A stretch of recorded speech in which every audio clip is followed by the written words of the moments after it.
பிதாசுதன் பரிசுத்தாவியின் பெயராலே ஆமென். அன்பான சகோதர சகோதரிகளே, இந்த கால வேளையில் நாம் யாவரும் ஆண்டவரை போற்றி புகழ்ந்து ஆராதிக்க அவருடைய உன்னதமான நாமத்தை அறிந்து கொள்ள நாம் வந்திருக்கிறோம். ஆகையால் இந்த வாரத்தின் முதல் நாள் ஆண்டவரை போற்றி புகழ்ந்து நாம் இப்பொழுது கண்களை மூடி நாம் ஜெபம் செய்வோமாக. விண்ணையும் மண்ணையும் உண்டாக்கினவரே, இந்த கால வேளைக்காக உமக்கு நன்றி செலுத்துகிறோம் அப்பா.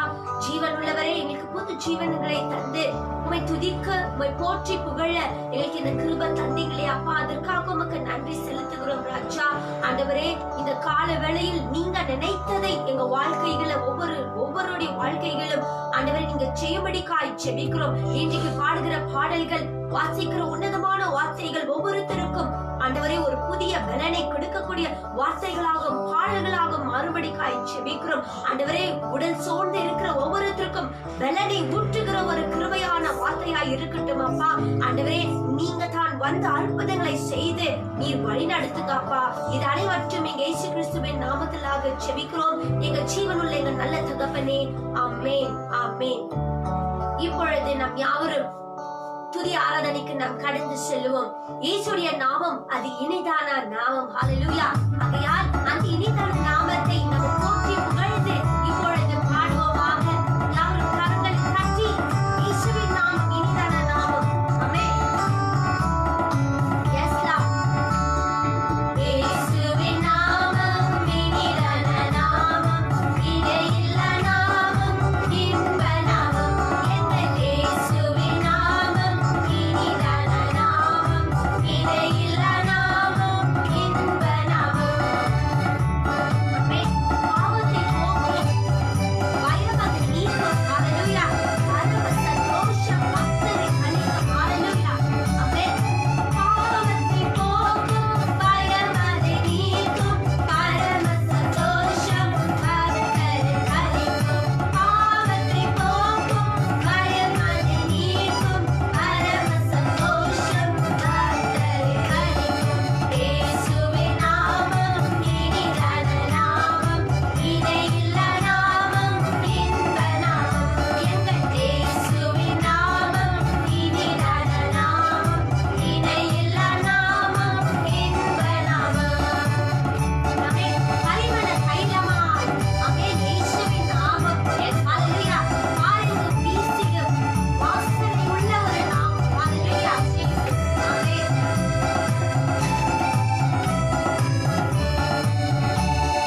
பரிமள தைலமாய் இயேசுவின் நாமம், பாருங்கும் வாசனை வீசிடும் நாமம். பரிமள தைலமாய் இயேசுவின் நாமம், பாருங்கும் வாசனை வீசிடும் நாமம். இயேசுவின் நாமம் இனிதான நாமம், இடையில்லா நாமம், இன்ப நாமம். நம்ம இயேசுவின் நாமம் இனிதான நாமம், இடையில்லா நாமம், இன்ப நாமம். ஆமென். வானிலும் பூமியிலும் மேலான நாமம். ஹல்லேலூயா. வானதி வானவர் இயேசுவின் நாமம். ஆமென். Yes, God, Father. Thank you, Jesus. வானிலும் பூமியிலும் மேலான நாமம், வானதி வானவர் இயேசுவின் நாமம். வானிலும் பூமியிலும் மேலான நாமம், வானதி வானவர் இயேசுவின் நாமம். இயேசுவின் நாமம் இனிதான நாமம், இணையில்லா நாமம், இன்ப நாமம். இயேசுவின் நாமம் இனிதான நாமம், இணையில்லா நாமம், இன்ப நாமம். ஆமென். ஹல்லேலூயா. அவருடைய நாமம் அது இனிதான நாமம், அன்பு கொடுக்கிற நாமம். ஹல்லேலூயா. ஆகையால் இப்பொழுது நாம் யாவரும் கர்த்தாவை தேவர்களில் உமக்கு ஒப்பானவர் யார் ஆண்டவரே? இந்த உலகத்தில் யாருமே இருக்க முடியாது. ஆகையால் இந்த பாடலை பாடி ஆண்டவரை நாம் போற்றுவோமாக. Thank you, Jesus. Hallelujah. Amen. Yes, Father. உமக்கு ஒப்பானவர் யார் ஆண்டவரே? No one is equal to our Lord Jesus Christ. Amen.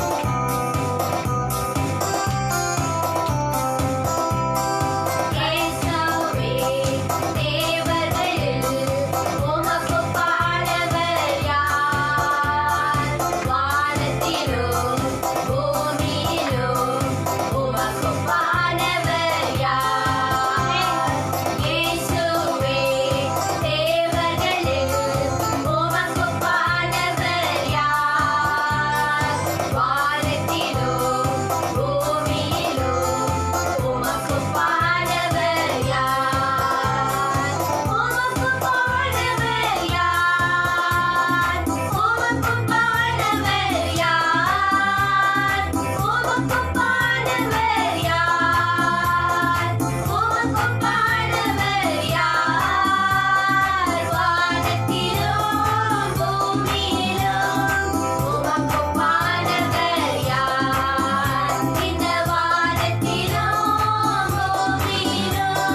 அவர் செங்கடலை விழுந்து தன் ஜனங்களை நடத்தினவர். ஹalleluya. அதே போல் உங்க வாழ்க்கையில் இருக்கிற பிரச்சனைகளை கூட அவர் விலக்கி உங்களை நல்வழியில நடத்தக்கூடிய சர்வ வல்லமை உள்ள தேவனாக இந்த கால வேளையில் நம் மத்தியில இருக்கிறார். ஆகையால் இப்பொழுது நாம் யாவரும் நம்முடைய தேசத்துக்காக ஒவ்வொரு ஜனங்களுக்காக இப்பொழுது நாம் மன்றாடுவோமாக. Yes, Lord Jesus. Thank you, Lord Master. We praise you, we glorify you, Lord Jesus. Yes, Jesus. You are, no one is equal to you, Lord Master. Yes, Lord Your name Jesus. is above all names, Lord Amen. Jesus. You are Amen. King of kings, Lord of lords. Yes, Prince of Father. peace, Lord Father. We praise you, we glorify your holy name, Lord Jesus. Amen. We bring into your hands our holy church, Lord Father. Yes, Bless Lord. our church as it being purified this time, Lord Jesus. Yes, Bless Jesus. all the people of the church. You bless them, Lord Jesus. Bless You them. purify them, Lord Master. Purify You them, help Lord. them to know what is truth, Lord Jesus. Amen. As you're all living in the darkness world, Lord Jesus. Yes, You Lord. bring them into the light, Lord Father. Amen. You show your light into them, Lord Jesus. Yes, You shine your light into their hearts, Lord Father. Amen. As your wonderful radiance penetrate into their heart, Lord Jesus. Amen. They should know what is right and what is wrong, Lord Yes, Jesus. God, And let them follow you alone, Lord Jesus. Yes, We Master. place into your mighty hands our whole India, Lord Jesus. Yes, Father. Bless our dear country, Lord Jesus. Yes, You Jesus. remove all the darkness in our country, Lord Yes, Father. Amen, Let Amen. all the bad people turn into good people, Lord Jesus. Yes, Father. We pray for our Prime Minister, our President, all Yes, our chief God, ministers, Jesus. Lord Amen. Jesus. Yes, We pray Lord. for all the border services, all our borders, Lord Jesus. Yes, We God. bring into your hands our doctors and all the merciless people in this Yes, world, Lord Father Jesus. We Jesus. place into your hands, Lord Father. Let Yes, them all Lord. turn away from their sins, Lord Jesus. Amen, And into your Jesus. gracious hand, we Yes, place into God, your hands our Jesus. whole world, Lord Jesus. Yes, You Jesus. bless our whole world, Lord Jesus. Amen. You purify it, Lord. As you see, there are good and bad people, Yes, Lord Jesus. Father You Jesus. turn all the bad people from their bad ways, Lord Yes, Jesus. God, you You give them make the them good deeds. understand that you are there watching over them, Lord Jesus. Yes, As Father. you never sleep, you take care of us so well, Lord Amen, Master. amen. Help them to understand what is going on, Lord Jesus. Yes, And we Jesus. pray for all the Christians in this world that they may Amen. become more powerful in their Yes, spiritual life, Lord Master. Jesus. Yes, God. And we must all pray for one nation, Lord Jesus. Yes, Jesus. I ask this prayer in the name of Jesus. Amen. Amen. Amen. ஆண்டவராகிய இயேசுவே உம்மை போற்றுகிறோம், புகழ்கிறோம், ஆராதிக்கிறோம், உமக்கு நன்றி செலுத்துகிறோம். நம்ம வாழ்க்கையில் ஆண்டவருடைய வார்த்தை எந்த அளவுக்கு அது உயிர் கொடுக்கக்கூடிய வார்த்தை என்று பார்க்கும்போது நம் உடல் இருக்கிற நம்ம ஒவ்வொரு சரீரத்தில் இருக்கக்கூடிய பலவீனம் எல்லாம் அகற்றக்கூடிய ஒரே வல்லமை உள்ள வார்த்தை அது இயேசுவின் வார்த்தை. அதுக்காகத்தான் இயேசுடைய நாமம் அது இனிதான நாமம். ஆமென். அது இருளை அகற்றக்கூடிய நாமம், அது பாவத்தை கழுவக்கூடிய நாமம். அது உன்னதமான நாமத்தை நாம படிக்கணும் என்றால் நாமளே அர்ப்பணிக்க வேண்டும். ஆண்டவருடைய பிரசன்னத்தில் நாம முழு உள்ளத்தோடு அர்ப்பணிக்க விடாவிட்டால் நமக்கு ஆண்டவருடைய வார்த்தை என்னவென்று அதை ரசித்து ருசித்து உண்ண முடியாத அளவுக்கு அது ஆய்விடும். ஆகையால் நம் யாவரும் நம்மளே நாம் தாழ்த்தி அர்ப்பணித்து நம் பாவங்களாம் கழுவி சமர்ப்பணித்து இப்பொழுது உன்னதமான வார்த்தைக்காக இந்த தொலைக்காட்சியை பாரத்தோடு காணக்கூடிய ஒவ்வொருத்தருக்காக இப்பொழுது நாம் செவிப்போமாக. Hallelujah. Thank you, Lord Jesus. நன்றி தகப்பனே. இசப்பா இந்த உன்னதமான நேரத்துல தகப்பனே எங்க ஒவ்வொருத்தரையும் முழு முன்னாடியாக ஒப்பு கொடுக்கிறோம். Yes, God. We surrender ourselves, Lord Jesus. Yes, Jesus. Bless us, Lord Jesus. இசப்பா முழு உள்ளத்தோடு முழு பலத்தோடு தகப்பனே இந்த சமூகத்துல நாங்க வந்திருக்கிறோம். இசப்பா Yes, Father. பாவங்கள் எல்லாம் நீங்க கழுவி தகப்பனே. எங்களுக்குள்ள இருக்கிற எல்லா அந்த அசுத்தங்கள் தகப்பனே, கெட்ட எண்ணெய்கள் தகப்பனே எல்லாம் இந்த நேரத்துல விலகி போகட்டும். ஆமென். இயேசுவின் ரத்தத்தால் எங்களை கழுவி கழுவும் ஆண்டவரே. Cleanse us with your holy blood, Lord Jesus. Yes, Father. Purify us, Lord. Purify us, Lord Jesus. Right now, Lord. Remove all the bad thoughts, Lord. Yes, Father God. Remove all the bad things in thinking, Lord. The evil thinking, Lord Jesus, which is there in our mind, body and soul, Lord. ஏசப்பா எந்த நேரத்திலும் தகப்பனே உம்முடைய வார்த்தை தான் நாங்க ஏசப்பா நினைக்கணும் ஆண்டவரே. We want to think only about your words, Lord Jesus. Yes, God. Any evil disaster shouldn't come inside our mind, Lord. Yes, Master. You bless us, Lord Jesus. அப்பா இந்த நேரத்துல தகப்பனே இந்த தொலைக்காட்சி யாரெல்லாம் தாகத்தோடு ஏக்கத்தோடு பார்த்து கொண்டு இருக்கிறாங்களே தகப்பனே இந்த நேரத்துல அவங்களை முழுமையாக நீங்க ஆசீர்வதியும் ரெட்டிப்பால நன்மையா கொடுத்து நீங்க எல்லாத்துல இருந்து விடுதலை நீங்க சாபத்துல இருந்து விடுதலை நீங்க தருவீராக, நோயில இருந்து விடுதலை தருவீராக, ஒவ்வொரு பிரச்சனையில இருந்து நீங்க விடுதலை கொடுத்தே விடுதலை நாயகனா இருந்து தகப்பனே இந்த நேரத்துல ஒவ்வொரு மக்களுக்கும் தகப்பனே please Lord Jesus you give them the deliverance deliver Lord Jesus you heal them Lord heal everyone in my Lord Jesus remove all the bondages in their life Lord Jesus whatever the sufferings problems they are undergoing Lord Jesus right you remove it be in front of them Lord Jesus and you break out all the chains Lord Jesus Jesus அப்பா ஏதோ எங்க மக்களுக்கு ஆகாதபடி தகப்பனே எங்க ஜனங்க மேல இரக்கம் மாயிரும் ஆண்டவரே அப்பா எங்க இந்தியா தேசத்துல ஒரு நல்ல ஒரு எழுப்புதல் வரணும் ஆண்டவரே இந்த ஜனங்க மூலமா ஒரு நல்ல ஒரு பெரிய காரியம் நீங்க செய்யுங்க தகப்பனே அப்பா நாங்க எல்லாரும் ஒரு கனி கொடுக்கிற பிள்ளைங்களாக நாங்க மாறணும் ஆண்டவரே we should bear the fruit Lord Jesus each and everybody Lord you give your strength Lord Jesus you want to receive your power Lord Jesus only when your holy power is coming inside us we can do all things in the mighty and miraculous power Lord Jesus இந்த நேரத்துல விசேஷமாக தகப்பனே we send our messenger to your feet Lord you bless our messenger Lord you bless Lord to tell the word of God today Lord Jesus let the word of God go and touch every heart Lord let it penetrate Lord Jesus உடைய வார்த்தை மூலமா தகப்பனே நிறைய மாற்றுதல் நடக்கும் தகப்பனே நிறைய அதிசயம் நடக்கும் எல்லாருக்கும் பாவத்துல இருந்து எங்க விடுதலை நீங்க தருவீராக இந்த வார்த்தை நமக்குள்ள செல்லும்போது தகப்பனே அது ஒரு உணவா மாறட்டும் மாறட்டும் தகப்பனே எந்த ஒரு வேதனையில இருந்தாலும் தகப்பனே நெருக்கடியில இருந்தாலும் தகப்பனே எனக்கு வாழ்க்கையே பிடிக்கல எனக்கு சாகணும்னு நினைக்கிறாங்களே தகப்பனே ஒரு வார்த்தை உயிரை நீங்க தருவீராக மறுபடியும் பிறக்க வேண்டும் மாற வேண்டும் சொன்ன தேவாதி தேவன் வானத்துல இருந்து வெண்புறா போல பறந்து வரணும் ஆண்டவரே ஜனங்க மேல தகப்பனே உடைய அக்கினி வல்லமை வல்லமை தகப்பனே இந்த நேரத்துல இறங்குவீராக தகப்பனே yes Lord Jesus let your holy power touch all the people Lord you spirit your power Lord Jesus open a new gate and please Lord Jesus let me enter into your kingdom of God yes God yes உடைய வார்த்தை கேட்க நாங்க ரொம்ப தாகத்தோடு இருக்கிற தகப்பனே நீங்க ஆசீர்வதிப்பீராக everything you surrender into your mighty hands Lord yes Father and close my prayer to Jesus Christ the Lord amen amen amen ஆண்டவராகிய இயேசுவே உம்மை போற்றுகிறோம் புகழ்கிறோம் ஆராதிக்கிறோம் உமக்கு நன்றி செலுத்துகிறோம் இப்பொழுது நாம் யாவரும் உன்னதமான வார்த்தையை கேட்க நாம் ஆவலோடு காத்திருப்போம்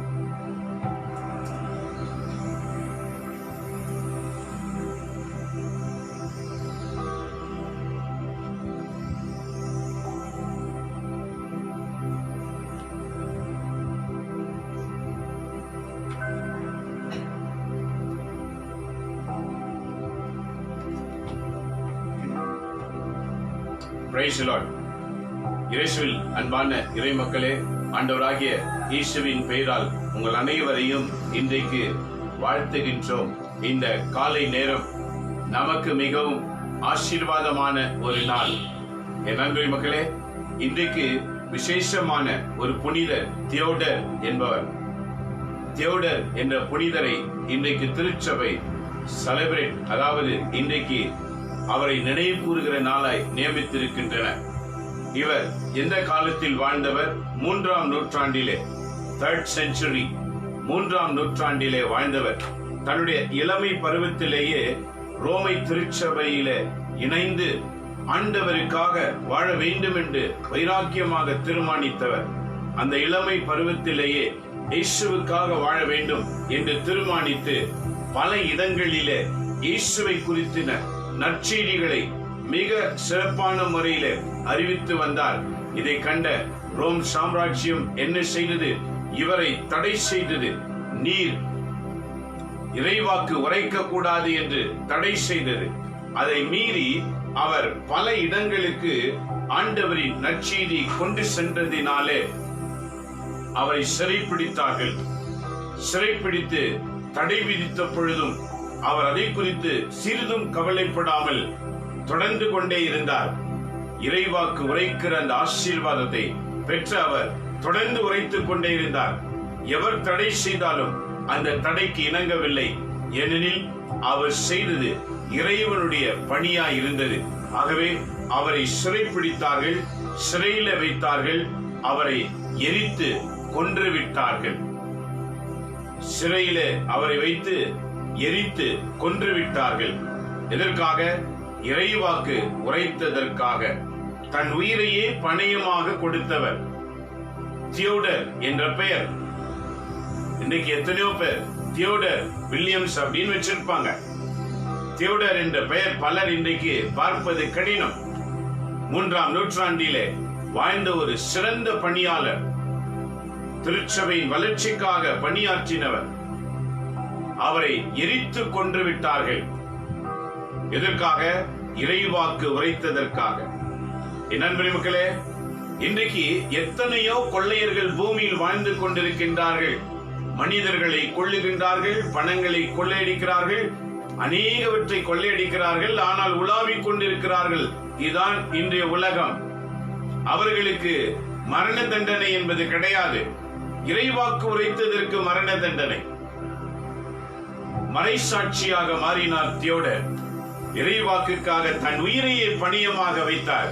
அப்படி என்றால் அவர் எந்த அளவுக்கு ஆண்டவரோடு நெருங்கி வாழ்ந்திருப்பார் என்று யோசித்து பாருங்கள். இன்றைக்கு நீங்களும் அதே கிறிஸ்தவர்கள் தான், நாமும் அதே வரிசையில் வந்தவர்கள் தான். அவர் 3ஆம் நூற்றாண்டிலே வாழ்ந்தார், நாம் 20ஆம் நூற்றாண்டிலே வாழ்ந்து கொண்டிருக்கின்றோம். நமக்கும் அவருக்கும் இருக்கிற வேறுபாடு என்ன? அவர் இறைவாக்குக்காக தன் வாழ்க்கையை அர்ப்பணித்து வாழ்ந்திருக்கின்றார். ஆனால் நாமோ இறைவாக்கு தெரியும், ஆனால் வார்த்தைக்கு வாழ்கிறவர்களாக இல்லை.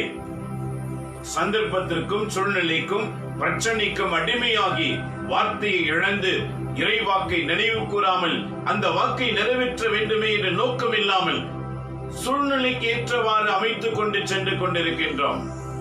சூழ்நிலைக்கு ஏற்றவாறு. இதன் விளைவு என்ன? இன்றைக்கு நற்செய்தியில மிக தெளிவாக ஆண்டவர் கூறுகின்றார். டுடேஸ் காஸ்பல் ரீடிங் வாசிக்கும் போது இன்றைய நற்செய்தி வாசகம் நமக்கு மிக அருமையாக எடுத்துரைக்கின்றன. என்ன பாருங்க, விவிலியத்தை வாசிக்கும் போது யோவான் நற்செய்தி 2ஆம் அதிகாரத்திலே 13 முதல் 22, John the gospel chapter 2 verse 13 to 22 வாசிக்கும் போது ஆண்டவர் என்ன சொல்லுகிறார்? யூதருடைய பாஸ்கா விழா விரைவில் வரவிருந்ததால் இயேசு எருசலேமுக்கு சென்றார். கோவிலில் ஆடு மாடு புறா விற்போரையும் அங்கே உட்கார்ந்திருந்த நாணயம் மாற்றுவோரையும் கண்டித்தார். எங்கு நடக்கிறது? கோவிலில் நடக்கிறது. வியாபார கூடாரங்கள். என் அன்பு மக்களே, இன்றைக்கு நடக்கவில்லை என்று நினைக்கின்றீர்களா? பெண் பார்ப்பது கோவிலில் தான், ஆண் பார்ப்பது கோவிலில் தான். கடவுளை வழிபட செல்ல வேண்டிய அந்த பகுதியில இன்றைக்கு திருமண ஒப்பந்தங்கள் நடப்பது அந்த இடத்திலே தான். அன்று புறாக்களையும் அநேக பொருட்களையும் விற்றுக்கொண்டு ஆலயத்தை பயன்படுத்தின காலங்கள். இன்றைக்கு அங்குதான் விருந்து கொண்டாடுகிற இடம், அங்குதான் எல்லாம் செய்கிற இடம், அங்குதான் நல்ல இடம், உட்கார்ந்து பேசுவதற்கான இடம். இன்றைக்கு செயல்கள் ஒன்று, ஆனால் செயல்களின் பெயர்கள் வேற. இதை ஆண்டவர் கண்டிக்கின்றார். அன்று என்ன செய்தார்கள்? புறாக்களை விற்றார்கள், ஆடு மாடுகளை விற்றார்கள், வியாபார சந்தையாக மாற்றினார்கள். இன்றைக்கு கொஞ்சம் வித்தியாசமாக, ஏன்னா இது 20ஆம் நூற்றாண்டு இல்லையா? கடவுளை வழிபட வேண்டிய பகுதியிலே கடவுளை தவிர வேறு செயல்கள் செய்யப்படக்கூடாது என்று ஆண்டவர் கண்டிக்கின்றார். எந்த செயல்களும் அந்த இடங்களில் நடைபெறக்கூடாது. ஏனெனில் அங்கு இறைவன் ஒருவரை பற்றியே பேசக்கூடிய இடமாயிருக்கின்றன. ஆனால் இன்றைக்கு பாருங்க, எல்லாவற்றுக்கும் ஆலய வளாகம் தான் அடங்கி இருக்கிறது. ஆலய வளாகத்திலே தான் எல்லாமே நடைபெறும். ஆலயத்து வளாகத்திலே இறைவன் இருக்கின்றார் என்ற கவலை இல்லாமல் பயணிக்கிறதினாலே தான் அற்புதங்கள் நிகழ்த்தப்படாமல் வேதனையோடு செல்லுகிறவர்கள் வேதனையோடு திரும்பி வருகிறார்கள். துக்கம் நிறைந்தவர்கள் துக்கத்தோடு திரும்பி வருகிறார்கள். நோய் உள்ளவர்கள் நோயோடு திரும்பி வருகிறார்கள். கஷ்டத்தில் உள்ளவர்கள் கஷ்டத்தோடு திரும்பி வருகிறார்கள். ஏனெனில் அவைகளை தீர்க்கிற இறைவன் அங்கு இல்லாமல் போய்விட்டார். ஏன் இல்லாமல் போனார்? அவருடைய இடத்தை தவறாக பயன்படுத்துகிறதினால. ஆகவே ஒரு ரகசியத்தை சொல்லுகிறார் பாருங்க. ஏன் அவருக்கென்று நியமிக்கப்பட்ட இடம் தவறாய் பயன்படுகிறது? காரணம் என்ன? இந்திய நற்செய்தி அதற்கு பதில் சொல்லுகின்றது. ஏன் அந்த இடம் தவறாய் பயன்படுத்தப்படுகிறது? ஏனெனில் அப்போது கயிறுகளால் ஒரு சாட்டை பின்னி அவர்கள் எல்லாரையும் கோவிலிருந்து துரத்தினார். ஆடு மாடுகளை மிரட்டினார். நாணயம் மாற்றுவோரின் சில்லறை காசுகளை கொட்டிவிட்டு மேசைகளையும் கவிழ்த்து விட்டார். அவர் புறா விற்பவரிடம், இவற்றை இங்கிருந்து எடுத்துச் செல்லுங்கள், என் தந்தையின் இல்லத்தை சண்டை ஆக்காதீர்கள் என்று கூறினார். அப்போது சீடர்கள், உம் உள்ளத்தின் மீது ஆர்வம் என்னை எரிந்துவிடும் என்று மறைநூல் எழுதியுள்ளது இதுதானோ என்று நினைவு கூர்ந்தார்கள். யூதர்கள் அவரை பார்த்து, இவற்றையெல்லாம் செய்ய உமக்கு உரிமை உண்டு என்பதற்கு நீர் காட்டும் அடையாளம் என்ன என்று கேட்டார்கள். பாருங்க, இடங்களை தவறா பயன்படுத்துறாங்க. பயன்படுத்தி விட்டு அதை சரி செய் என்று சொன்னால் உமக்கு என்ன அதிகாரம் உண்டு என்று கேட்கிறார்கள். அப்படி என்றால் கருத்து என்ன? இன்றைக்கு எப்படி வேண்டுமானாலும் நாம் செயல் புரியலாம். ஆலயத்துக்கு உள்ளே இருக்கிறவர்களும் சரி, ஆலயத்துக்கு வெளியே இருக்கிறவர்களும் சரி. உள்ளே இருக்கிறவர்களும் தன்னை ஆண்டவருக்காய் அர்ப்பணிக்கப்பட்டவர்களாம் இல்லை, வெளியே இருக்கிறவர்களும் அர்ப்பணிக்கப்பட்ட வாழ்விலே வாழவில்லை. இன்றைக்கு இறை வழிபாட்டு தலங்கள், இறைவனுக்கு வழிபாடு நடத்தப்படாமல் பெயருக்காக செயல்பட்டு கொண்டிருக்கிறதை இன்றும் ஆண்டவர் உணர்த்துகின்றார். ஏனெனில் முழுக்க இறைவாக்கு செயல்படாத எந்த இடமும் இறைவனுக்குரியதாக இருக்க இயலாது என்பதை தெளிவுபடுத்துகின்றார். நண்பரே மக்களே, அவர்கள் கேட்கிறார்கள், உமக்கு என்ன உரிமை உண்டு? இயேசு மறுமொழியாக, இக்கோவிலை இடித்து விடுங்கள், 3 நாளில் இதை கட்டி எழுப்புவேன் என்று சொன்னார். ரகசியம். கோவிலுக்கும் இயேசுவுக்கும் இருக்கின்ற உறவின் ரகசியம். அவர்கள் கேட்கிற கேள்விக்கு இவர் ஒரு பதில் சொல்லுகின்றார். அவங்க என்ன பதில் கொடுக்கிறாங்க பாருங்க. இக்கோவிலை இடித்து விடுங்கள், 3 நாளில் கட்டி எழுப்புவேன். அதுக்கு மறுபதில் என்ன? அப்போது யூதர்கள், இதை கோவிலை கட்ட 46 ஆண்டுகள் ஆயிற்று. இந்த கோவிலை கட்டுவதற்கு 46 ஆண்டுகள். அந்த கோவில் கட்டினது யார்? சாலமோன். கட்ட சொன்னது யார்? உன்னத கடவுள். அந்த கோவிலின் பலிப்பீடங்கள் எப்படி இருக்க வேண்டும்? அது எந்த இடத்தில் இருக்க வேண்டும்? பலிப்பீடத்தில் என்னெல்லாம் இருக்க வேண்டும்? எந்த கற்களை பயன்படுத்த வேண்டும்? அந்த ஆலயத்தை கட்டுவதற்கான முழு டிசைன், முழு திட்டங்கள் அனைத்தையும் கொடுத்தவர் கடவுள். யாருக்கு? சாலமோனுக்கு. சாலமோன் பகுதி பகுதியாக நின்று கடவுள் இப்படிதான் சொல்லுகிறார், இப்படிதான் கட்டப்பட வேண்டும். இன்னைக்கு கூட ஆலயம் கட்டுறாங்க, யாருடைய தயவில்லை. பல இடத்துல பணம் வாங்கி கட்டலாம். டிசைன் கடவுள் கொடுக்கின்றாரா? கடவுளுக்கு வழிபாட்டு தலத்தை கடவுளுக்காய் பயன்படுத்தும் போது கடவுளுடைய பிரசன்னத்தோடு ஒரு இடங்கள் கட்டப்பட வேண்டும். ஆகவே ஆண்டவர் சொல்லுகிறார், இந்த காலையும் இடித்து விடுங்கள். அவங்க சொன்னாங்க, இது 46 வருஷம் ஆனது இதை கட்டுறதுக்கு. இதை போய் 3 நாளில் எழுப்பேன் என்று சொல்லுகிறீர என்று கேள்வி கேட்டார்கள். பதில் என்ன கிடைத்தது? இன்று நாம் கூட பதிலை தெரிந்து கொள்ளலாம். என்ன பதில் சொன்னார் பார். ஆனால் அவர் தம் உடலாகிய கோவிலை பற்றி பேசினார். அவர் இறந்து உயிருடன் எழுப்பப்பட்ட போது சீடர்கள் அவர் இவ்வாறு சொல்லியிருந்ததை நினைவு கூர்ந்து மறைநூலையும் இயேசுவின் கூற்றையும் நம்பினார்கள். அவர் சொன்னது தன் உடலை என்று எவரும் அறிந்து கொள்ளாமல் போய்விட்டார்கள். இங்குதான் ஒரு ரகசியம் அடங்கியிருக்கின்றன. கோவில் என் வியாபார தலங்களாக, சண்டையாக, மக்கள் கூடி மீட்டிங் பண்ணுகிற இடமாக, வந்தது போனது குறித்து பேசப்படுகிற இடமாக மாற்றம் பெற்றது. காரணம், கூடுகிறவர்கள் கடவுளின் ஆலயங்களாக மாறாமல் இருக்கிறதுனால்தான். கூடுகிற ஒவ்வொருவருமே இன்றைக்கு ஆண்டவர் சொல்லுகிறார், எப்படி 3ஆம் நூற்றாண்டிலே, 4ஆம் நூற்றாண்டிலே, 6ஆம் நூற்றாண்டு வரைக்கும் கிறிஸ்துவுக்காக, கிறிஸ்துவின் வாக்குக்காக தன்னுடைய வாழ்க்கையே அர்ப்பணித்து பயணித்தார்கள். தன் உயிரையே கொடுக்கும் அளவுக்கு பயணித்தார்கள். அதான் இன்றைய புனிதர் தியோடர் என்பவர் 3ஆம் நூற்றாண்டிலே எரித்து கொல்லப்பட்டார். தன் உடலை எரிப்பதற்கு கொடுத்தார். வாலிப பருவத்திலே இறைவாக்கு உரைக்க கூடாது என்று சொல்லியும் அந்த வாக்குக்கு உரைத்துதான் தீருவேன் என்று தீர்மானித்து தன் உயிரை கொடுத்தவர். இன்றைக்கு திருச்சபையை நினைவு கூறுகிறது என்று பார்க்கும்போது இந்த உடல் அனைத்துமே கடவுள் வாழ்கின்ற ஆலயங்களாக முதலில் மாற்றம் பெற வேண்டும். அப்போதுதான் நாம் கட்டின கட்டிடங்கள் கடவுளுக்கு சொந்தமாகும். உங்க உடலே கடவுளுக்கு சொந்தமாகவில்லை என்றால் கடவுள் பெயரிலே கட்டப்பட்ட ஆலயங்கள் எப்படி கடவுளுக்கு சொந்தமாக முடியும்? நீங்க விரும்புகிறது தான் செய்து கடவுளுக்கு விரோதமான செயல்கள் இன்றைக்கு ஆலயங்களில் நடந்து கொண்டிருக்கிறது. அவருடைய பிரசன்னம் ஆலயத்தில் இல்லாமல் போய்விட்டது. ஏன்? அவரை உச்சரிக்கிற, அவர் நாமத்தை உச்சரிக்கின்ற வாய்கள் கூட இல்லாமல் போய்விட்டது.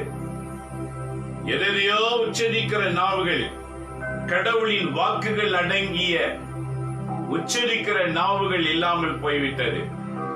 பிறகு எப்படி கடவுள் அங்கு வாசம் செய்ய முடியும்? வழிபாடு நடத்த வந்தவர்களும் கோவிலா இல்லை, கட்டப்பட்ட கட்டிடமும் கோவிலா இல்லை. கடவுள் எப்படி தரிசனமாக இயலும்? ஆகவே என் அன்பு மக்களே, இன்றைய வாசகங்கள் தெளிப்படுத்துகின்றன. மிக அழகாக சொல்லுகிறது பாருங்க. இன்றைய முதல் வாசகம் வாசிக்கும் போது எசேக்கியேல் வழியாக ஆண்டவர் பேசுகின்றார். என்ன பேசுகிறார் என்று பார்த்தால், எசேக்கியேல் 47ஆம் அதிகாரம் 1 - 12 வரைக்கும் நீங்க வாசிக்கணும். எசேக்கியேல் என்று சொன்னாலே உலர்ந்த எலும்புகள் எழுப்பப்பட்டவர் என்ற ஞாபகம் இருக்கணும்.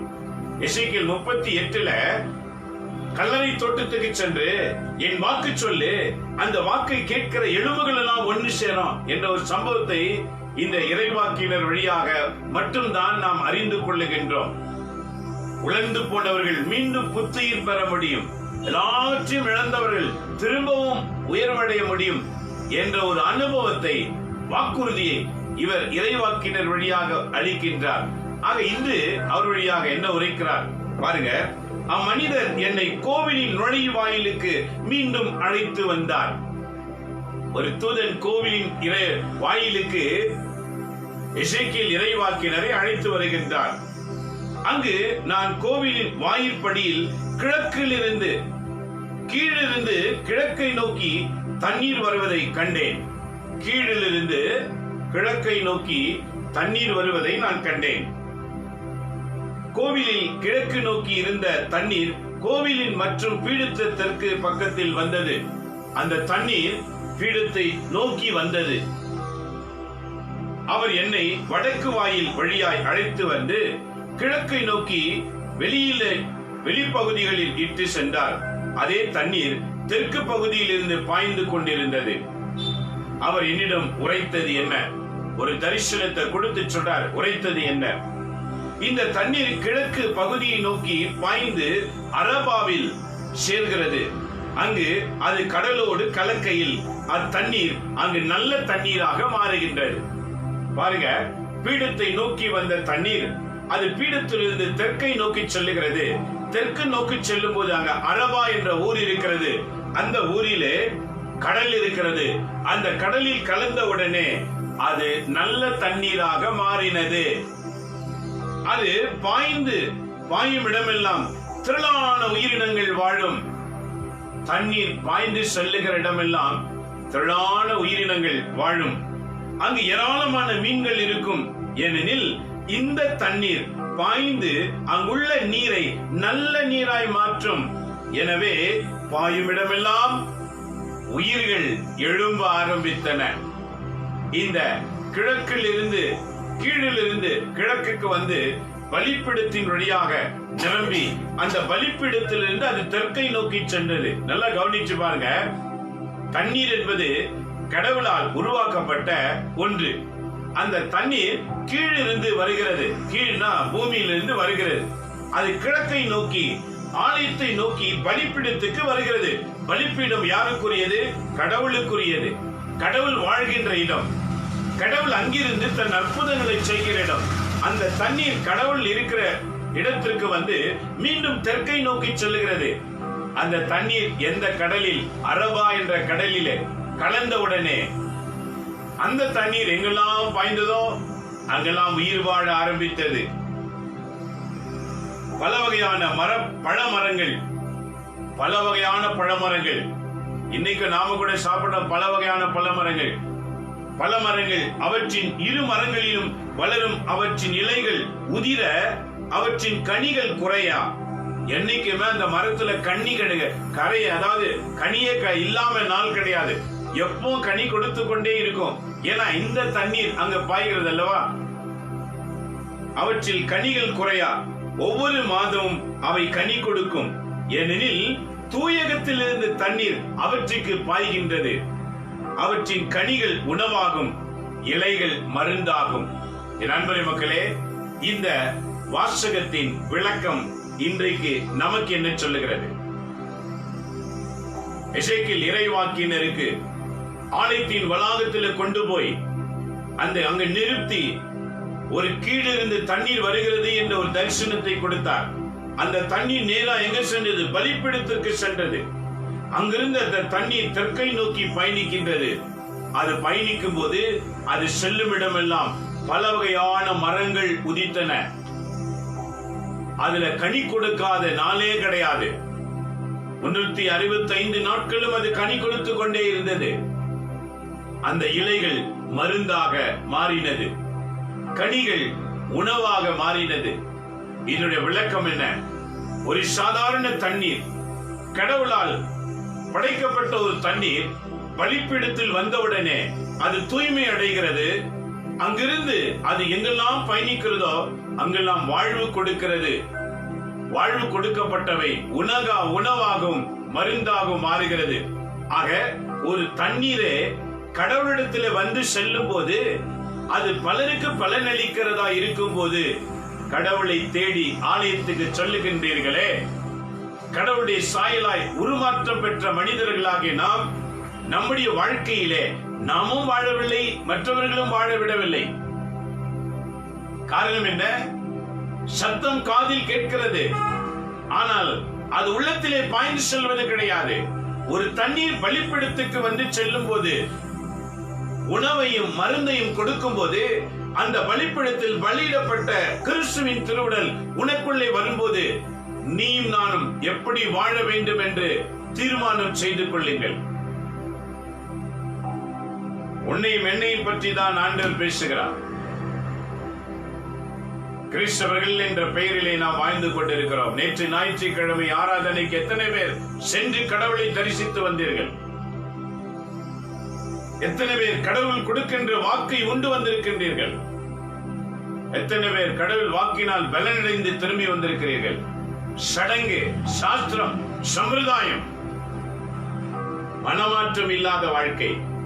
ஒரு தண்ணீர் பலிபீடத்திலிருந்து பயணிக்கும் போது மரங்களையும் கனிகளையும் இலைகளையும் மருந்தாக உணவாக மாற்றும் போது, கடவுளின் சாயலாய் படைக்கப்பட்ட நாம் கடவுளின் பலிபீடத்திலே ஆராதனை செய்து திரும்ப வரும்போது எப்படி இருக்க வேண்டும்?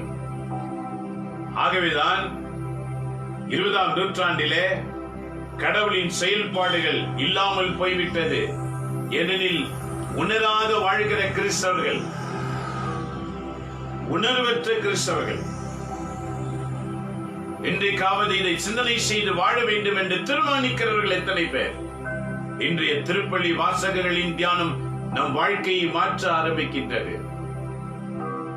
எசேக்கியேல் இறைவாக்கினர் வழியா எவ்வளவு பெரிய விளக்கமான விஷயத்தை சொல்லுகின்றார். பலிபீடத்தை நோக்கி வந்த தண்ணீர் குணமளிக்கும் மருந்தாக, உணவளிக்கும் உணவாக மாற்றம் பெறுகிறது என்றால், அதே பலிபீடத்தை நோக்கி சென்று வருகிற உங்களுடைய வாழ்க்கை பலருக்கு உணவாக, பலருக்கு குணமளிக்கிற மருந்தாக ஏன் மாற்றம் பெறாமல் இருக்கின்றது? ஏன் உன்னையே குணமாக்கவில்லை? ஏன் உனக்கு சுகமும் சமாதானம் கொடுக்கவில்லை? ஏன் உனக்கே பல நோய்கள் பீடிக்கப்பட்டிருக்கிறது? ஏன் உன் மனது கொள்ளையடிக்கப்பட்டிருக்கிறது? ஏன் கவலை மேல் கவலை? ஏன் கீழ்ப்படியாமை?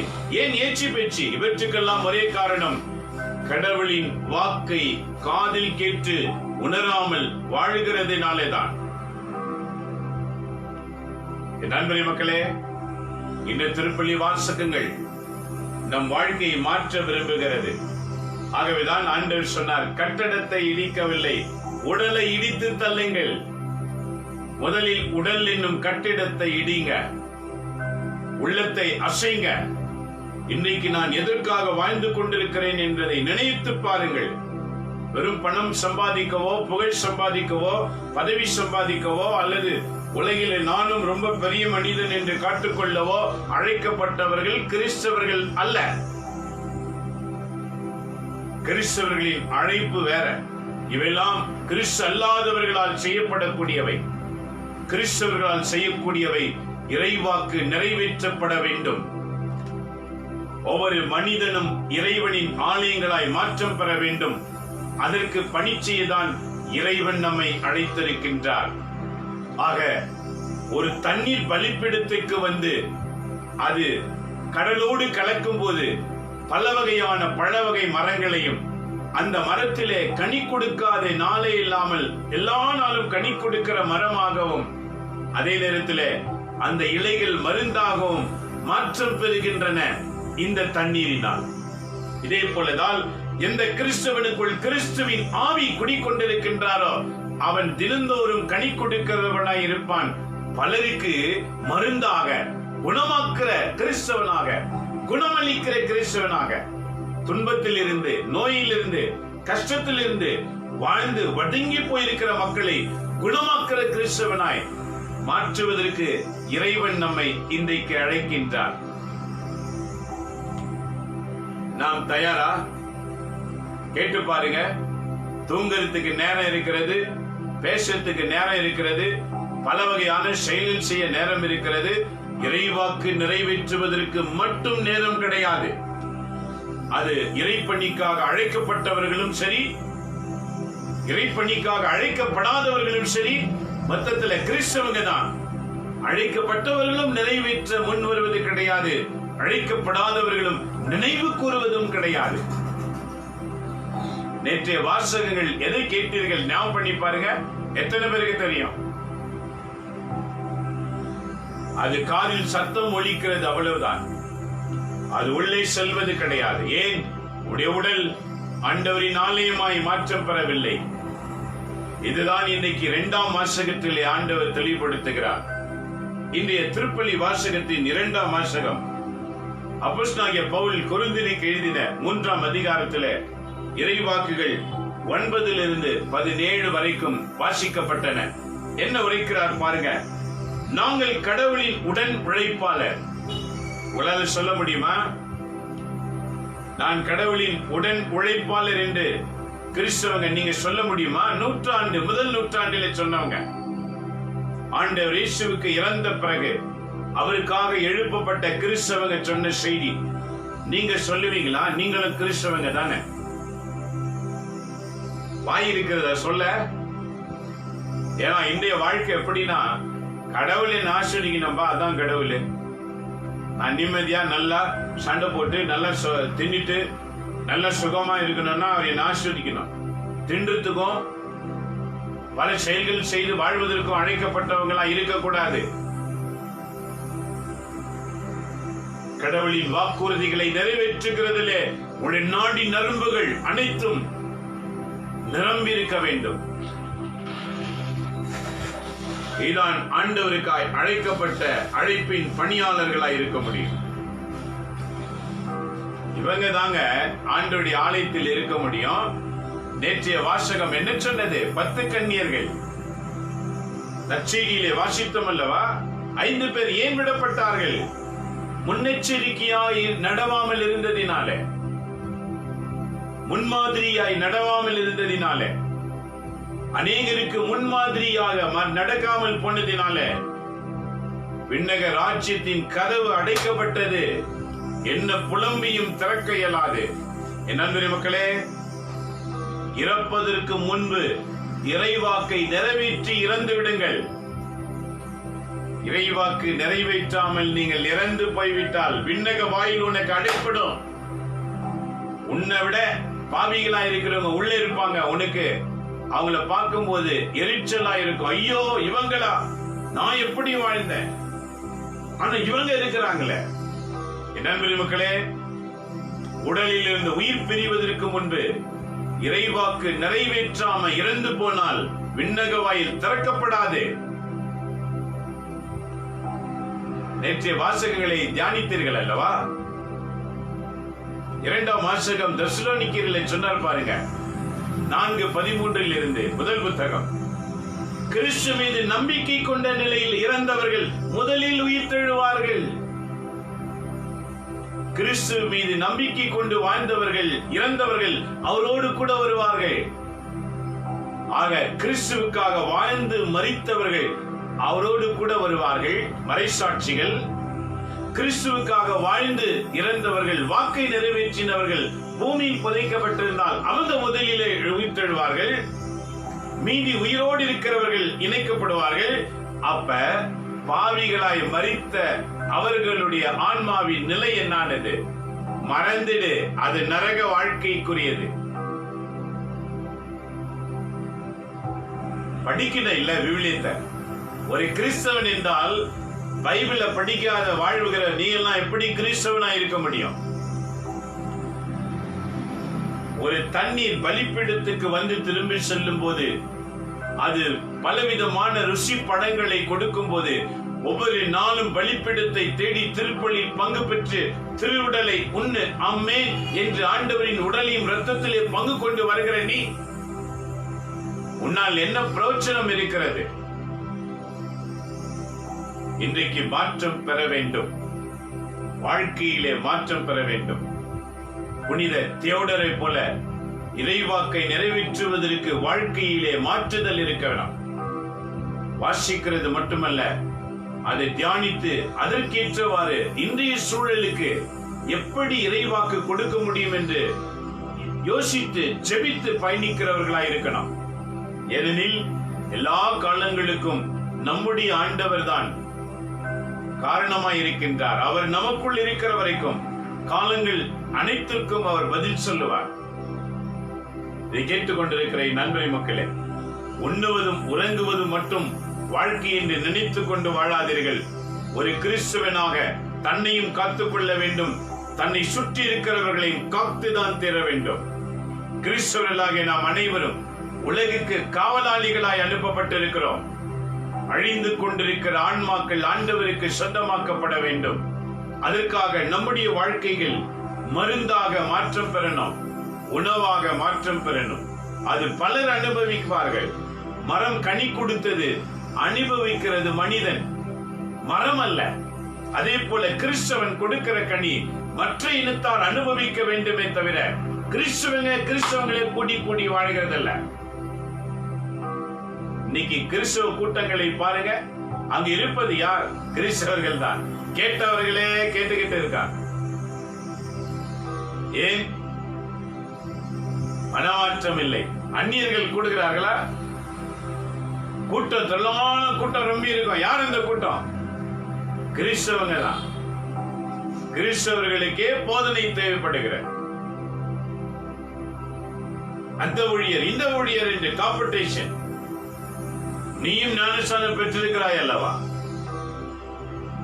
ஏன் உனக்குள்ளே மாற்றுதல் இல்லாமல் இருக்கிறது? ஏனெனில் அழைக்கப்பட்டவர்களும் இறைவாக்கு நிறைவேற்ற வேண்டும் என்ற எண்ணமில்லை, உருவானவர்களும் இறைவனுக்கு வாழ வேண்டும் என்ற எண்ணமில்லை. இன்று 20ஆம் நூற்றாண்டு அப்படிதான் பயணித்துக் கொண்டிருக்கிறது. ஆகவேதான் the 2020 called as a death year. 2020ஆம் ஆண்டு சாவின் ஆண்டு என்று அழைக்கப்பட்டது. சாவுகள் குமிந்து கொண்டிருக்கின்றன. இழப்பு கிறிஸ்தவர்களுக்கு. அவர்களின் எண்ணிக்கை அதிகரிக்கிறது. ஏன்? கிறிஸ்தவர்களாயிருந்து கிறிஸ்துவுக்கு பிரயோஜனம் இல்லாத மரம். அது இருந்தா என்ன, இல்லாமல் போனால் என்ன? வெட்டிடு. கழித்துக் கொண்டிருக்கின்ற நாட்கள். இந்த கொரோனா வந்த போது கூட திருந்தாத ஜென்மங்கள் இன்னைக்கு எத்தனை பேர் இருக்கிறாங்க. அதே சண்டை, அதே குழப்பம், அதே பிரச்சனை, அதே போராட்டம். பயம் இல்லாமல் போய்விட்டது. ஏன்? மனிதன் இறைவாக்கை நிறைவேற்றுவதற்கு தவறிவிட்டார். இறைவாக்குக்காக வாழ வேண்டும் என்ற எண்ணம் இல்லாமல் போய்விட்டது. ஆகவேதான் ஆண்டவர் சொன்னார், முதலில் உன் உடல் என்ற அமைப்பை கோவிலாக மாற்று. அப்போதுதான் உனக்குள்ளிருந்து நீ கட்டுகிற பணியில் ஆண்டவர் கூட இருப்பார். ஆக நீயே கோவிலா இல்லை என்றால் கட்டப்பட்ட ஆலயம் மட்டும் எப்படி கோவிலாய் மாற முடியும்? இதுதான் இந்த 2ஆம் வாசகம் விளக்குகின்றது. எவ்வளவு அருமையா இருக்கிறது பாருங்க. நாங்கள் கடவுளின் உடன் உழைப்பாளர், நீங்கள் கடவுள் பயன்படுத்தும் தோட்டம், நீங்கள் அவர் எழுப்பும் கட்டிடம். பணியாளர்கள் அனைவருமே அவருடைய உடன் உழைப்பாளராய் இருக்கின்றார்கள். கேட்கிற அனைத்து கிறிஸ்தவர்களும் தோட்டங்களாகவும் கட்டிடங்களாகவும் மாறுகின்றார்கள். தோட்டம் எதை குறிக்கிறது? கட்டிடம் எதை குறிக்கிறது? தோட்டம் என்று ஒரு நிலத்தை குறித்து அந்த நிலத்திலே பல வகையான மரங்கள் வளர்கிறதை காட்டுகிறது.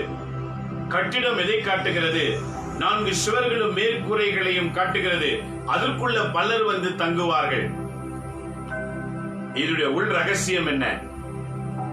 பலருக்கு நாம் கனி கொடுக்கிறவர்களாகவும் பலருக்கு நாம் ஓய்வெடுக்கும் அமைதி கொடுக்கும் கட்டிடங்களாகவும் மாற வேண்டும். இந்த ரகசியத்தை அறிந்திருக்கின்றீர்களா? கட்டிடம்னா நமக்கு தெரியுது, கல்லு மண்ணு சுவரியா? இல்ல, கிறிஸ்தவங்க தான் கட்டிடம். கிறிஸ்தவர்கள் கிறிஸ்துவுக்காய் கட்டப்பட வேண்டும். அதற்குள்ளே பல இனங்கள் வந்து தங்கி இளைப்பாற வேண்டும். இளைப்பாறுதல் அளிக்கக்கூடிய இடமாக நீ மாற வேண்டும் என்று ஆண்டவர் இன்று விரும்புகின்றார். ஒவ்வொரு கிறிஸ்தவர்களும் இளைப்பாறுதல் அளிக்கின்ற கிறிஸ்தவர்களாய் இருக்கணும். யாருக்கு? உனக்கு இல்ல, உன்னை தேடி வருகிறவர்களுக்கு. ஆக இந்திய சூழல் எப்படி? உனக்கே இளைப்பாற இடம் தேவைப்படுகிறது. நீங்க எப்படி மற்றவர்களுக்கு அடைக்கலம் கொடுக்க முடியும்? அடைக்கலம் கொடுக்க வேண்டியவர்களே அடைக்கலத்தை தேடும் போது அடைக்கலம் இல்லாதவர்கள் நிலை என்ன? ஆகவேதான் பாவமும் பசாசின் ஆட்சியும் பெருக பெருக ஆரம்பித்து விட்டது. அபகரிக்கிறவர்கள் ஆரம்பித்து விட்டார்கள், கொள்ளையடிக்கிறவர்கள் ஆரம்பித்து விட்டார்கள்.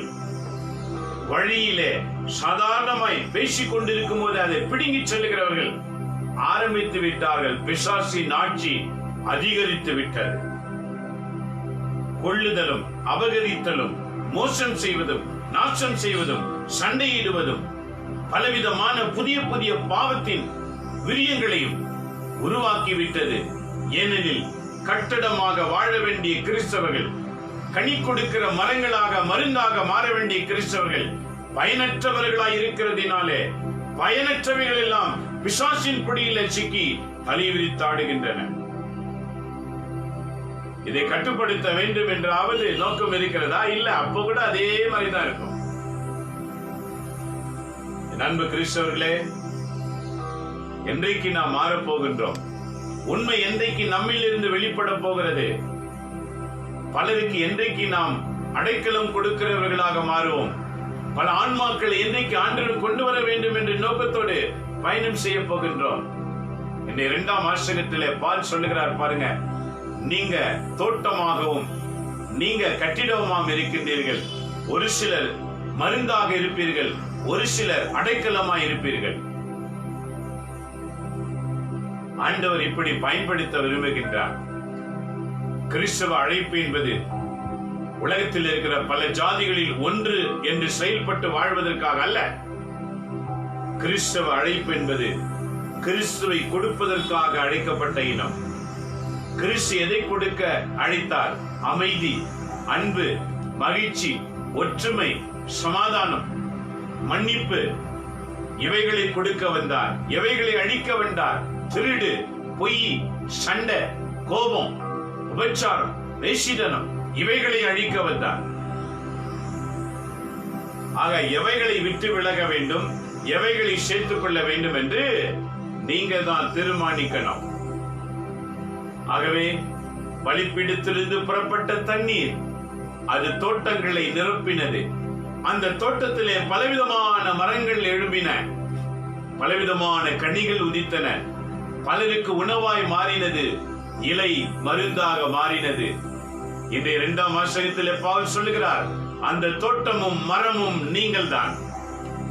பலிபீடத்திலிருந்து எழும்புகிற தூய ஆவியானவர் உங்களுக்குள்ளே வாசம் செய்யும் போது நீங்கள் கனி கொடுக்கிற மரங்களாக, பலருக்கு விடுதலை அளித்து தருகின்ற மருந்தாக, மருத்துவராக, நீங்கள் டாக்டராக மாறுவீர்கள். இன்னைக்கு டாக்டர்னால MBBS படிக்கணும். அது உடலுக்கு சம்பந்தப்பட்டதுக்கு மருந்து, ஆன்ம சம்பந்தப்பட்ட மருந்து கொடுக்கக்கூடியவர். கிறிஸ்தவர்கள் they called us a doctor. The healing process for the soul, the repentance takes from the soul. The soul belongs to heaven. That soul is not belongs to hell. That soul must be get repaired by Dr. Christians. The Christians called us a doctor. இதா இன்னைக்கு வாசகம். நீங்க மருந்தாக மாறணும். You must become like a doctor. ஒவ்வொரு கிறிஸ்தவர்களும் டாக்டர்களா மாறணும். ஏன்? குணமளிக்கிற சக்தி கிறிஸ்தவரிடத்தில் இருக்கிறது. அது அடையாம போக காரணம் என்ன? பவுல் திரும்பி சொல்லுகிறார், ஏன் அடையாம போகல? கடவுள் எனக்கு அளித்த அருளின்படியே நான் கை கோர்ந்த கட்டளை கலைஞர் போல அடித்தளமிட்டேன். அதன் மேல் வேறொருவர் கட்டுகிறார். வேறொருவர் தாம் கட்டும் முறையை குறித்து கவனமாக இருக்க வேண்டும். ஏற்கனவே அடித்தளம் விட்டாயிற்று. அவ்வடித்தளம் இயேசு கிறிஸ்துவே. வேறொருவர் அடித்தளத்தை இட எவராலும் முடியாது. கிறிஸ்தவர்களுக்குள்ளே கிறிஸ்து ஒருவரே அடித்தளமாயிருக்கணும். அவங்க பேசினால இயேசு, உட்கார்ந்தால இயேசு, நடந்தால இயேசு, அந்த வாய் வசனித்துக் கொண்டே இருக்கணும். அவர் ஒருவரால் தான் எல்லா விடுதலை அளிக்க இயலும். அவர் எவரோடு பயணிக்கின்றாரோ அவங்க எங்கு சென்றாலும் அங்கு ஆசீர்வாதம். எப்படி பலிபீடத்திலிருந்து புறப்பட்ட தண்ணீர் சென்ற இடமெல்லாம் வாழ்வு, உயிரினங்கள் எழும்பினது. இதே போல கிறிஸ்து எவருக்குள் இருக்கிறாரோ அவங்க எங்கெல்லாம் போகிறார்களோ அங்க இருக்கிறவங்களுக்கெல்லாம் வாழ்வு. இதை கொடுக்க தான் ஆண்டவர் நம்மை அழைத்திருக்கிறார். இந்த திருப்பள்ளி வாசகத்தின் ஆழம் எவ்வளவு இருக்கிறது பார்த்தீங்களா? ஆகவே 16வது வாக்கியம் 1 கொரிந்தியர் 3:16-17. ஆகவே நீங்கள் கடவுளுடைய கோவில் என்றும் கடவுளின் ஆவியார் உங்களில் குடிக்கொண்டிருக்கிறார் என்றும் உங்களுக்கு தெரியாதா? முதலிலே மனிதன் கோவிலாக மாற வேண்டும். அப்போதுதான் கட்டிடத்தில் செல்லும் போது கடவுளை தரிசிக்க முடியும். நாமே கடவுளின் கோவிலாய் மாறவில்லை என்றால் பிசாசின் குணம் உள்ளே நிறைந்திருக்கிறது. நல்லா குடிக்கணும், நல்லா சண்டை போடணும், நல்லா ஜாலியா இருக்கணும், நல்லா பேசணும், நல்லா சுகபோகமா இருக்கணும், நல்லா சாப்பிடணும். சம்பாதிக்கிறது எதுக்கு? சுகமா இருக்கிறதுக்கு தானே. சொல்லி சொல்லி சம்பாதித்தின் பின்னாலேயே ஓடினிரு. இழப்பு உனக்குதான். எல்லாவற்றுக்கும் காலங்களும் நேரம் இருக்கிறது போல பூமியிலே வாழும் போது கடவுளுக்கும் நாம் சமயங்களை கொடுத்துதான் ஆக வேண்டும். ஆலயத்துக்கு போகாதவர்கள் எத்தனை பேர்? ஆசீர்வாதம் மட்டும் வேணும், நல்ல வேலை மட்டும் வேணும், ஆலயத்துக்கு மட்டும் போக மாட்டோம். கடவுளின் வாக்கை கேட்பதற்கு பயணிக்க வேண்டும். அது பலிபீடத்தில் இருந்து அறிவிக்கப்படுகின்றன. இந்த பலிபீடத்திலே பாருங்க, எதை அறிவிக்கின்றோம்? இறைவாக்குக்காக ஸ்தாபிக்கப்பட்ட பலிபீடம் இது. இறைவாக்கு தவிர வேறு எதுவும் இங்கு அறிவிக்கப்பட இயலாது. இது இறைவன் ஸ்தாபித்து கொடுத்த இடம். ஒவ்வொரு பலிப்பிடங்களும் இறைவனுக்காய் அர்ப்பணிக்கப்பட்டிருக்கிறது. இறை நாமத்தை ஒன்றே உச்சரிக்கிற இடமாயிருக்கின்றன. வேறு நாமங்களையும் பெயர்களையும் உச்சரிக்கிற இடம் பலிப்பிடம் கிடையாது. பலிப்பிடம் வேறு நாமங்களையும் பெயர்களையும் உச்சரிக்கிற இடமாய் இருக்கக்கூடாது. அது உன்னத கடவுளின் பெயரை மட்டுமே உச்சரிக்கிற இடமாய் இருக்கணும். அங்குதான் கடவுள் வாசம் பண்ணுவார். அதை தேடி வருகிறவர்கள் விருந்தோடு சுகத்தோடு பயணிப்பாங்க, சுகமா பயணிப்பாங்க. நீ கை கொடுக்கும் போது சுகம் இருக்கும். உன் கையை மடிக்கும் போது எப்படி சுகம் இருக்கும்? என் அன்பு பணியாளர்களே, கவனமாயிருங்க.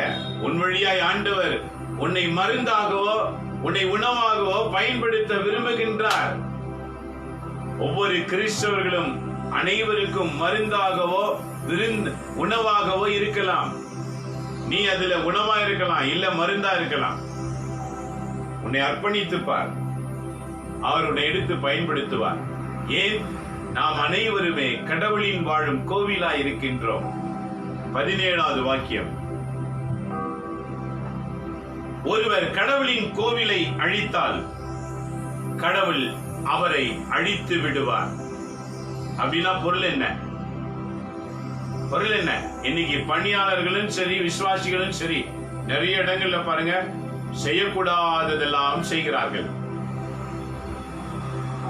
எதெல்லாம் கடவுள் செய்யக்கூடாது என்று எழுதி வைத்திருக்கிறாரோ அது எல்லாம் செய்யறாங்க. குடிப்பது, விபச்சாரம் செய்வது, திருடுவது, மற்றவர்கள் மேல் கோல் குத்துவது, இது எல்லாமே இன்னைக்கு நடக்கிறது. கடவுள் எப்படி வாசம் செய்வார்? ஆண்டவர் சொல்லுகிறார், நீங்க ஒருவர் இன்னொருவரை கெடுத்தால், தீச்செயல்களை சொல்லிக் கொடுத்து கெடுத்தால், தீச்செயல் தூண்டும்படி நீங்க நடந்து கொண்டால், கிறிஸ்தவர்கள் தீச்செயல் தூண்டும்படி நடந்து கொண்டால், ஆண்டவர் என்ன சொல்லுகிறார்? அழித்தால் அவர் உங்களை அழித்து விடுவார். நீ வேண்டாம் என்று அவர் தீர்மானம் பண்ணிடுவார். உன்னை தீச்செயலை வெளிப்படுத்த அழைக்கவில்லை ஆண்டவர், இறைவாக்கு கொடுக்கும்படி அழைத்திருக்கிறார். உன்னிலிருந்து எது புறப்படுகிறது? தீச்செயல்களா, இறைவனின் செயல்களா? உன்னுடைய செயல்களை கணக்கிட்டு பார். நீ பேசும்போது, நீ சிந்திக்கும் போது, நீ பார்க்கும் போது, நீ நடக்கும் போது, ஏன் உடை உடுத்தும் போது கிறிஸ்து வெளிப்படுகிறாரா என்று யோசித்து செய்து பார். அப்போது உனக்கே தெரியும் கிறிஸ்து உனக்குள்ள இல்ல. உன் உதடும் நாம் தான் சும்மா உச்சரிக்கிறது. ஆகவே ஆண்டவர் சொல்லுகிறார், உன்னிலிருந்து தீச்செயல் மற்றவர்கள் கண்களை பறிக்கும் என்றால் நீ ஆண்டவருக்கு விரோதமாக வாழ்ந்து கொண்டிருக்கிறாய் என்பது பொருள். நான் என்னுடைய உடல், என்னுடைய உடை, நான் இப்படிதான் இருப்பேன் நினைச்சேனா, ஆண்டவர் உன்னை அழித்து விடுவேன் என்று சொல்லுகிறார். ஏனெனில் ஒவ்வொரு கிறிஸ்தவர்களும் கிறிஸ்து வாழ்கின்ற ஆலயம். இதை குறிப்பிடுகிறார் பாருங்க, என்ன சொல்லுகிறார்? ஏனெனில் கடவுளின் ஆலயம் தூயது, நீங்களே அக்கோவில். இன்று திருப்பலி வாசகத்தின் தியானம் நாம் அனைவருடைய வாழ்க்கைகளையும் கோவிலாக மாற்ற அழைக்கிறது. நாம் கோவிலாய் வாழ அழைக்கப்பட்டவர்கள். எப்படி ஒரு கோவிலுக்குள் பல மக்கள் வந்து தங்கள் பாரங்களை இறக்கி வைக்கிற இடமாய் இருக்கிறதோ, அதுபோல ஒவ்வொரு கிறிஸ்தவர்களும் பலருடைய பாரங்களை சுமக்கின்றவர்கள், சுமை தாங்கிகள். ஆனா நீங்க என்ன நினைக்கிறீங்க? எனக்கு நிறைய சுமை இருக்கிறது, இதில் எப்படி நான் மற்றவங்க சுமையை சுமக்கிறது? ஏன் உனக்கு நிரம்பி இருக்கிறது? நீ கோவிலாய் மாறாமல் இருக்கிறதுனாலதான். உன்னுடைய வாய் ஒவ்வொரு முகத்தை பார்த்து ஒவ்வொரு விதமா பேசுது. உன் சிந்தனை ஒவ்வொருவரை பார்க்கும் போது ஒவ்வொரு விதமா யோசிக்கிறது. உன் கண் ஒவ்வொரு முகத்தை பார்க்கும் போது ஒவ்வொரு விதம். ஆகவேதான் பாரம் உன்னை அழித்துக் கொண்டிருக்கிறது. அழிவில் இருந்து மாற்றம் பெற வேண்டும் என்றால் உன் சிந்தனை, உன் சொல், உன் செயல், உன் பார்வை எல்லாம் ஆண்டவரை நோக்கி இருக்க வேண்டும். அது திறக்கும் போது ஆண்டவர் மட்டுமே மக்களுக்கு வெளிப்பட வேண்டும். உன் கண் திறக்கப்பட்டால் அது இயேசுவின் கண்ணாய் இருக்கணும். உன் நாவு திறக்கப்பட்டால் அது இயேசுவின் நாவாய் இருக்கணும். உன்னுடைய நாவா இருக்கக்கூடாது. இதுதான் இன்றைக்கு குறிப்பிடுகின்றார். புரிகிறதா? நற்செய்தி வாசகத்திலே ஆண்டவர் சொன்னார், இந்த ஆலயத்தை இடித்து விடுங்கள், 3 நாளில் எழுப்புவேன். என் தந்தை வாழும் இடம் வியாபார கூடாரம் இல்ல. நீங்க வியாபாரிங்க கிடையாது. உன் விருப்பம் போல உன்னை வெளிப்படுத்துவதற்கு. இன்றைக்கு உடை எந்த விதத்தில் உணர்த்துகிறார்கள்? அசிங்கத்தை வெளிப்படுத்துவது கிறிஸ்தவர்கள் தான். அந்நியர்களாவது உடையிலே அடக்க ஒடுக்கத்தோடு இருக்கின்றார்கள். ஆனால் கிறிஸ்தவங்க அசிங்கமா உடுத்துகிறார்கள். அன்பு கிறிஸ்தவர்களே, உடையிலே கிறிஸ்துவை வெளிப்படுத்த வேண்டியவர்கள். உடையிலே மாற்றுதல் இல்லை, உள்ளத்திலும் மாற்றுதல் இல்லை. அழித்து விடுவேன் என்று சொல்லுகிறார்கள். ஆகவேதான் இந்த கொரோனா கொள்ளை நோய் கிறிஸ்தவர்களே அதிகமாக உயிர் வாங்கிவிட்டது. உலக அளவிலே வரிசை எடுத்துக்கொண்டால் இறப்பு கிறிஸ்தவர்கள் அதிகம். ஏன்? இவர்கள் தான் இன்றைக்கு எதை வெளிப்படுத்த வேண்டுமோ அதை வெளிப்படுத்தாம, எதை வெளிப்படுத்த கூடாதோ அதை செய்து கொண்டிருக்கின்றார்கள்.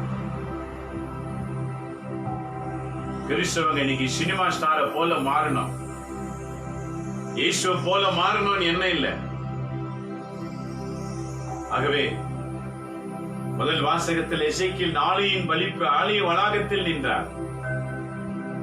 ஒரு கீழிருந்து தண்ணீர் உருவானது. அது பலிபீடத்தை நோக்கி நனைத்தது. அங்கிருந்து அந்த தண்ணீர் தெற்கை நோக்கி பயணம் செய்தது. அது கடலிலே அரப்பா என்ற கடலில் கலந்தது. அந்த கடலிலே எங்கு கலக்கப்பட்ட உடனே அது தூய நீராய் மாறிவிட்டது. அந்த கடலின் தண்ணீர் எங்கெல்லாம் செல்லுகிறதோ அங்கெல்லாம் பல வகையான மரங்கள் எழும்பின.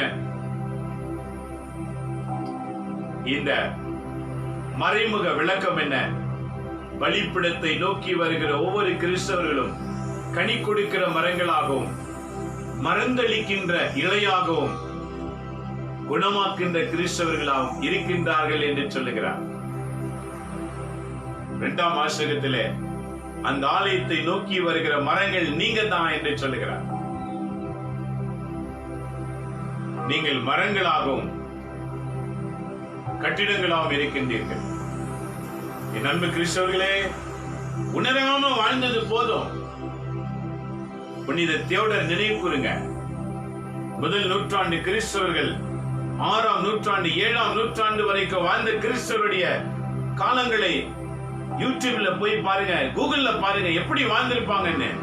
அப்படி வாழ திருமானீங்க.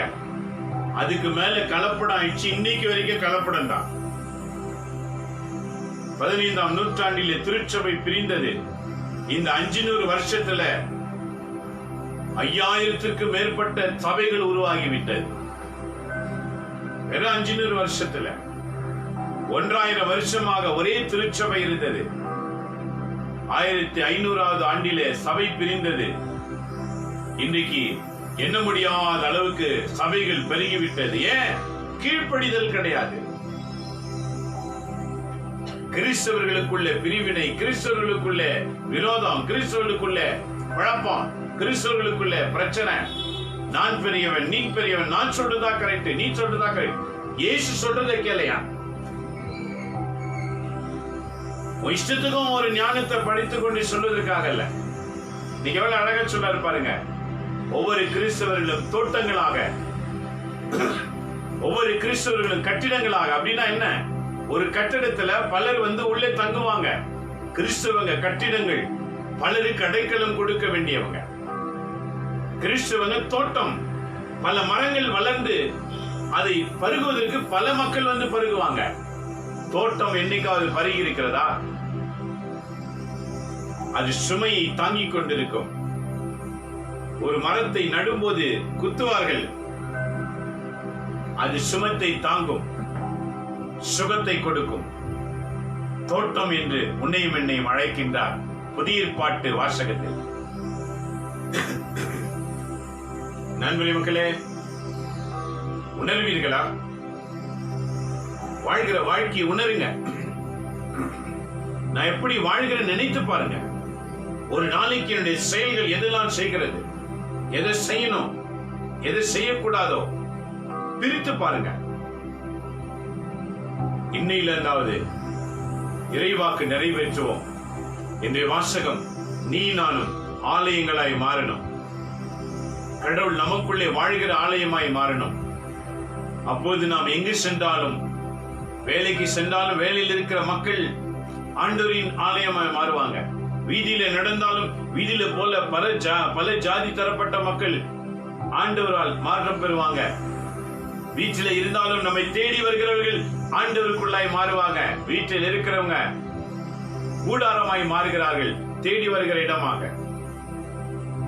வெளியில பயணிக்கிறவர்கள் மரங்களாக மாறுகிறார்கள், பலர் பருகும்படிக்காக.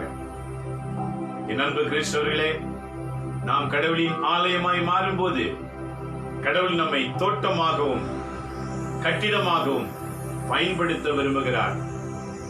அது தானே பயன்படாது, மற்றவர்களுக்கு தான் பயன்படும். நாம் நமக்கு பயன்பட அழைக்கப்படவில்லை.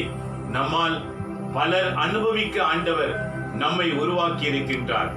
ஆகவே மொழிகளை தகர்த்து, ஜாதிகளை தகர்த்து, பிரிவினைகளை தவிர்த்து, நான் பெரியவன் நீ பெரியவன் என்று பேசுகிறதை தகர்த்து, நான் கிறிஸ்தவன், கிறிஸ்துக்குரிய செயல்களை செய்ய அழைக்கப்பட்டிருக்கிறேன், அதை நோக்கியே நான் பயணிப்பேன். இந்த நோக்கத்தோடு வாழ்கிற கிறிஸ்தவங்க தான் ஆண்டவருக்கு தேவை.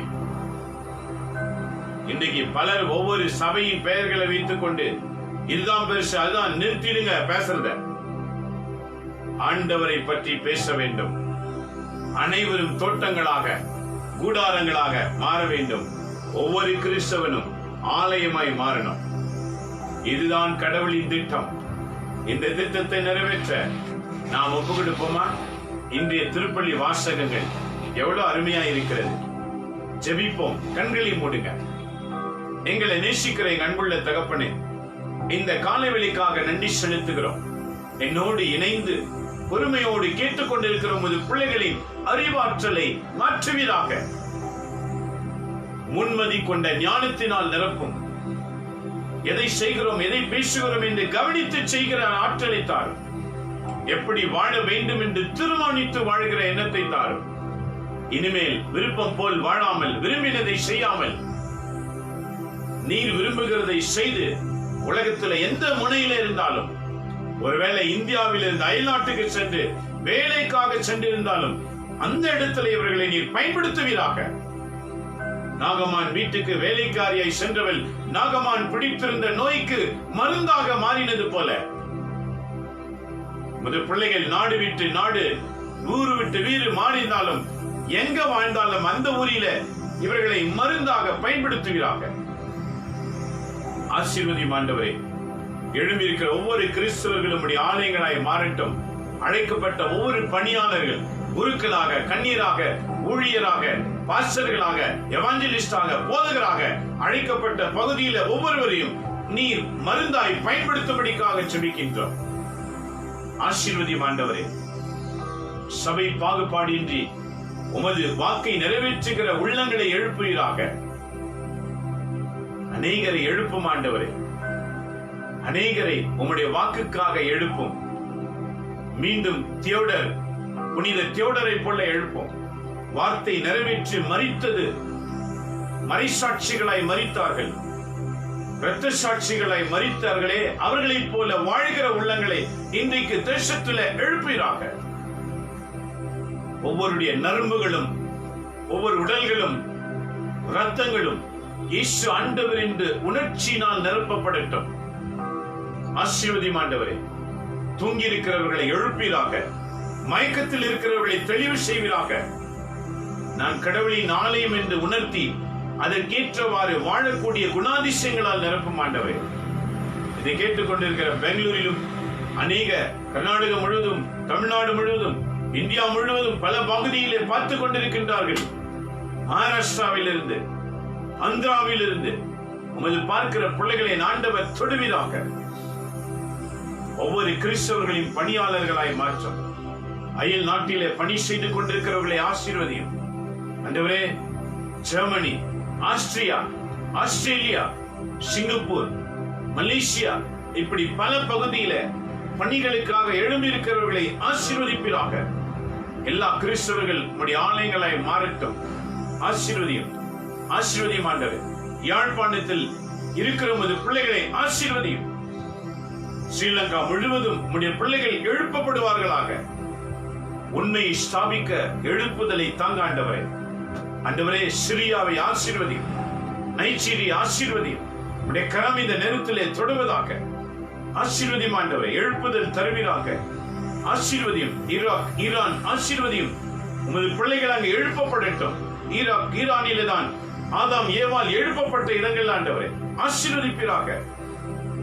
நீ உருவாக்கும் ராஜா. எருசலேம் நகரம் முழுவதும் ஒரு மிகுந்த வல்லமையின் கரம் அங்கிருந்து புறப்படட்டும் ஆண்டவரே.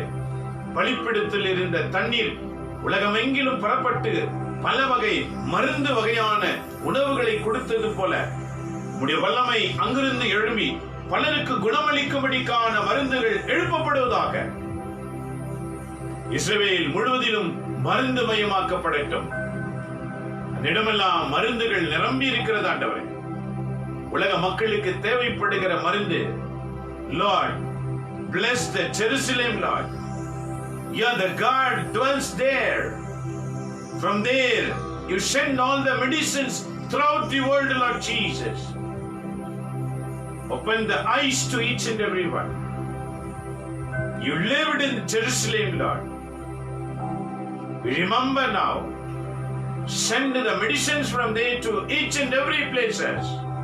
According to today's first reading, Ezekiel, Lord. Bless, Lord Jesus. Remember throughout the nations. Remember all the nation in the world, Lord Jesus. The nation leaders, the nation people. Every day we surrender to you, God. Do the miracle, change the life, change the hearts to become a temple of you, Lord Jesus. Change each and every Christian attitude, Lord. Change the mind of every Christian attitudes. Touch them abundantly. Today's gospel readings, today's mass reading, according to the mass reading, change each and every Christian to be like your temple, Lord Jesus. Bless, Lord. We remember each and every places in this world. We remember all the prime minister, national leaders, the presidents who are all elected, Lord Jesus, to do good thing to the people. We surrender to you, the elected peoples to you, Lord. MLAs, MPs, corporators, chief ministers, all the official leaders and official officers, everyone we surrender to you, God. We're all selected to lead the people. Give them the good wisdom and power to do good things, Lord Jesus. We remember India too, God. We remember all the nations. Send your Holy Spirit to lead the people in righteous way. We surrender, Lord. Receive our prayer. Bring the changes with the people, Lord. அன்பு தகப்பனே, உடைய பாதத்தில் எல்லாரையும் ஒப்பு கொடுத்து நாங்கள் ஜெபிக்கிறோம். எங்க இந்திய மக்கள், அயல்நாடுகள், அயல்நாட்டு மக்கள் அனைவரையும் ஏற்று கிறிஸ்தவர்களை முன்மாதிரியாக வைத்து நீர் பயன்படுத்துவீராக. மருந்தாக, உணவாக ஒவ்வொரு கிறிஸ்தவர்களும் மாறட்டும். நீரே பயன்படுத்தி ஆசீர்வதியும். இதை கேட்கிற பார்க்கிற ஒவ்வொரு ஆசிரியும் இது எந்த தொலை தூரத்துக்கு செல்லும் அத்தனை தூரம் மட்டும் நீர் ஆசீர்வதியும். செழுமை ஆரம்பிக்கட்டும். இவை அனைத்தும் எங்கள் ஆண்டவர் இயேசுவின் பெயரால் வேண்டி உடைய பாதத்தில் அர்ப்பணித்து உடைய ஆசீர்வை பெற்றுக் கொள்கிறோம். எங்க நல்ல தந்தையே, ஆமேன், ஆமேன், ஆமேன். இயேசுவில் அன்பான இறை மக்களே, இன்றைய திருப்பள்ளி வாசகங்கள் நம்முடைய அறிவு கண்களை திறக்கிறது. திரும்ப சொல்றேன், எழுதி வச்சுக்கங்க, மறுபடியும் படிங்க. இன்றைய வாசகம் இன்றைக்கு புனித தியோடருடைய மறைசாட்சி, இஸ் பிளட் விட்னஸ், மறைசாட்சி, மார்டர் செயின்ட் தியோடர். வெறும் தியோடர். பல பேர் தியோடர் வில்லியம் என்றும் தியோடர் ஜான் என்றும் இப்படி சேர்த்து வச்சுக்கலாம். ஆனா இன்னைக்கு புனிதருடைய பெயர் Theodore, saint Theodore. He lived for the world, he died for the world. நீங்களும் அதற்காக தான், நான் அதற்காக தான் அழைக்கப்பட்டிருக்கிறோம். அதை நிறைவேற்றுவோம். ஆக அவருடைய நினைவு நாள். இன்றைய வாசகங்கள் எசேக்கியேல் புத்தகத்துல, எசேக்கியேல் சாப்டர் 47 1 to 12. எசேக்கியேல் 47 1 12 வரைக்கும் வாசிங்க. இரண்டாவது திருப்பாடல் பதிலுரை பாடல் சாம்ஸ் 46, சங்கீத புத்தகம் 46, இறைவாக்கு 1 முதல் 8 1 to 8. செகண்ட் ரீடிங் இன்றைக்கு இரண்டாவது வாசகம் 1 கொரிந்தியர் 3ஆம் அதிகாரம் 9 17 வரைக்கும். The book of 1 Corinthians chapter 3 verses 9 to 17. Today's gospel reading, இன்னைக்கு நற்செய்தி வாசகம் யோவான் 2ஆம் அதிகாரம் 13 22 வரைக்கும். Today's reading, John the Gospel chapter 2 verses 13 to 22. மறந்துடாதீங்க, திரும்ப படிங்க, குடும்பமா படிங்க, ஒரு வாசகத்தை வாசிங்க. ஆண்டவரின் மக்களாய் மாறுங்க. பலிபீடத்தில் இருந்த வல்லமை உனக்குள்ள வந்திருக்கிறது. நீங்க கோவிலா மாறி பலருக்கு உதவியாளர்களாய் இருங்க. இதுதான் கடவுளின் திட்டம். இப்படி வாழ்ந்து மரித்தால் தான் விண்ணகம் திறக்கும். பிரயோஜனமற்ற கிறிஸ்தவங்களா வாழ்ந்து மரிச்சீங்கன்னா நரகத்துக்கு தான் போயிடுவீங்க. பிரயோஜனம் உள்ள கிறிஸ்தவங்களா இருங்க, ஆண்டவர் ராஜ்யத்துக்கு போகலாம். ஆகவே இனிமேலாவது திருந்தி இறைவனுக்காக வாழ்வோம். இறைவன் நம் அனைவரையும் பயன்படுத்துவதாக. We'll meet again tomorrow morning 7:30 AM. மீண்டும் நாளை காலை 7:30 சந்திப்போம். இறைவன் உங்களை ஆசீர்வதிப்பாராக. எல்லாமல்ல இறைவன் தந்தை, மகன், தூய ஆவியின் பெயராலே ஆமென்.